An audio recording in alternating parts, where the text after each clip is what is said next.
Good morning, students, and welcome to week 6 of this digital learning platform. In this week, you are going to get the last of your assignments. This is the last week before finals week, except if you're a senior. And if you're a senior, this is actually your finals week. So, for our seniors in our EWC classes, I'd like to say congratulations. You've done it, and we are so excited for you and for your accomplishments. Okay, don't forget to drop us an email and stay in touch because we would love to hear how you're doing and what your next steps are as far as transition to job or to college or community college. All right, so if you are in my period 1 class, those are my sophomores, and you are continuing reading The Alchemist. This week, you will be reading pages 127 to 153 of your book. And last week, we continued with Santiago's journey, and he bought a horse and was continuing on to the pyramids along with the alchemist. So the alchemist was going to take him to this next leg of the journey. Okay, and you learn along the way many lessons that the alchemist is trying to teach Santiago. And that was pretty much a surprise as well, because all along during our caravan with Santiago and the Englishman and, all these other people, we assumed, at least I assumed, that the Englishman was the student of the alchemist. And in this chapters, last week's chapters, you learn no, the Englishman was not the person the alchemist was supposed to meet and teach and take under his wing. That was the little boy, that was Santiago.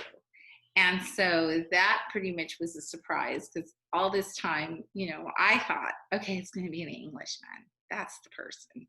And we find out the alchemist says, no, I was told, it was revealed to me that I had a student coming and you're it. And so, Santiago is surprised. The alchemist is trying to teach him to follow his heart, to listen to his heart, that sometimes you can't use reason to explain things. And so he wants him to start feeling things with his heart. And Santiago's a bit scared about that because he says, my heart's going to be a traitor. It's fickle. And so the alchemist says things like, well, if you know that, then your heart can't betray you because you can mitigate that. So there's certain lessons that are coming up in your reading this week. The alchemist is going to place Santiago in a very dangerous situation.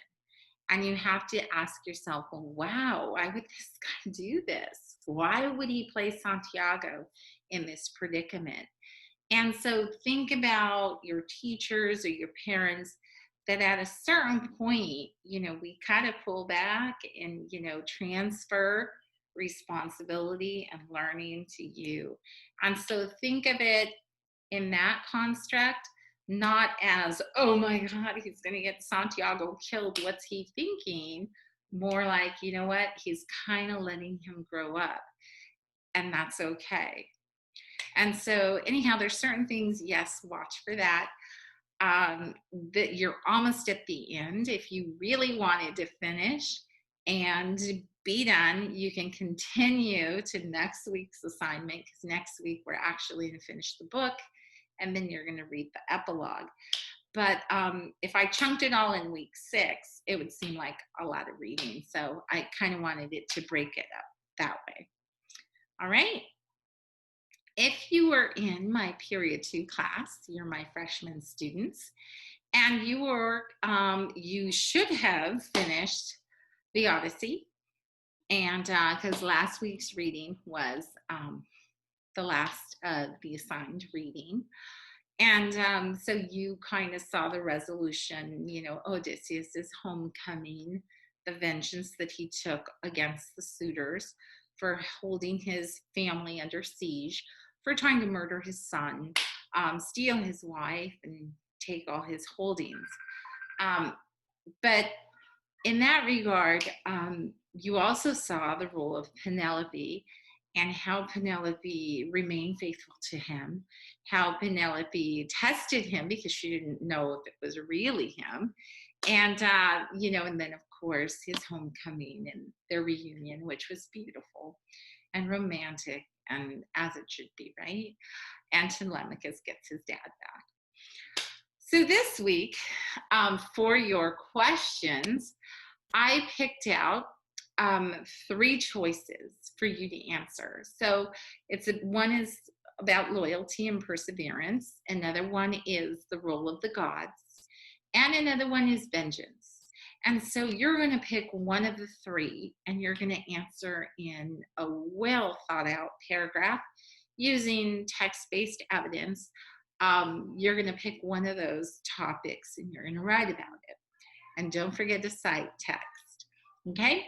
So you're not going to have, the whole chapter readings, and you're not going to have the questions. You're looking at these 3 topics, you're picking one, and you're answering it. Okay?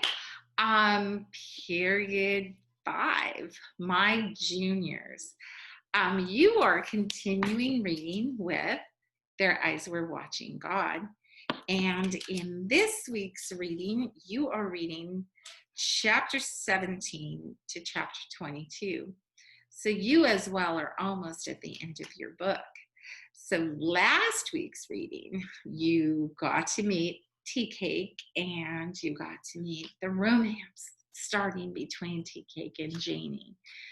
And so it's really interesting. It's very passionate, to say the least, right? They obviously love each other very, very much.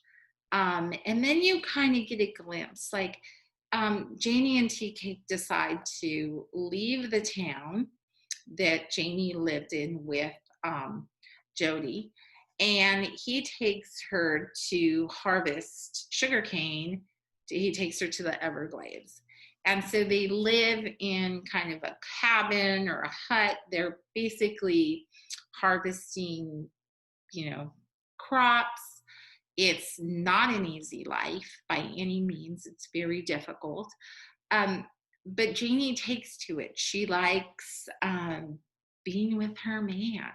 She enjoys the community, the camaraderie, the gambling, the food, the cooking, the music, just everything that's available in this community of laborers.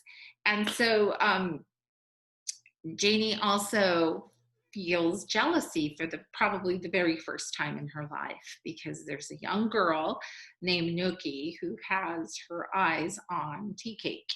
And Nookie does things like pat him, or, she grabs something of his and takes off running. And then when he grabs it from her, she just falls and flails around like, oh, he got me, in the hope of, that it would turn into something else. So Janie witnesses these series of events. She even catches them in the sugarcane together. And so this is a new feeling. Jealousy is a new feeling for Janie. And it kind of gets volatile. It gets very volatile because Janie's not happy. She feels insecure. And Tea Cake is just like, no, that's not happening. I don't want that girl. So it's just interesting. Janie's feelings come into play, differently than they had with the other 2 husbands of hers.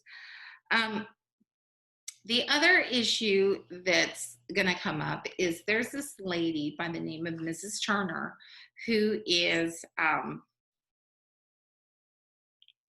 going to say she's African American because she's part of this community, but she's very light-skinned.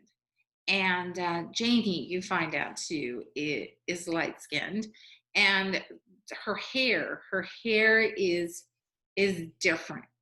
Obviously it's long, it's beautiful, it represents her sexuality. And so this Miss Turner has taken it upon herself to say, you know what?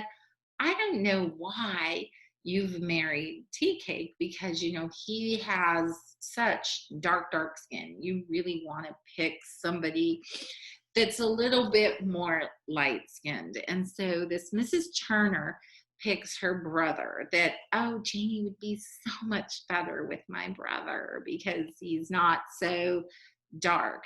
And so JD is just, just oblivious to this setup. Tea Cake hears some of the conversations. And so he becomes frightened. He thinks Janie's going to leave him. And so he beats her. And the part of the reading that you're going to read this week is this whole dynamic of the beating of Janie and how she's changed. She takes it. And so it's just really, and it kind of explains why she takes it and the way other people perceive the beatings. The men admire him. The women wonder, why do you stay with him? Other men say, I wouldn't beat my wife like that because I'd be scared she'd hit back, and Janie doesn't hit back. And so it's just a totally different dynamic. It's something that we hadn't seen before as far as the way Janie responds to this man who is jealous of her. He's trying to keep her because ultimately he's afraid of her intelligence, her independence, all these kinds of things.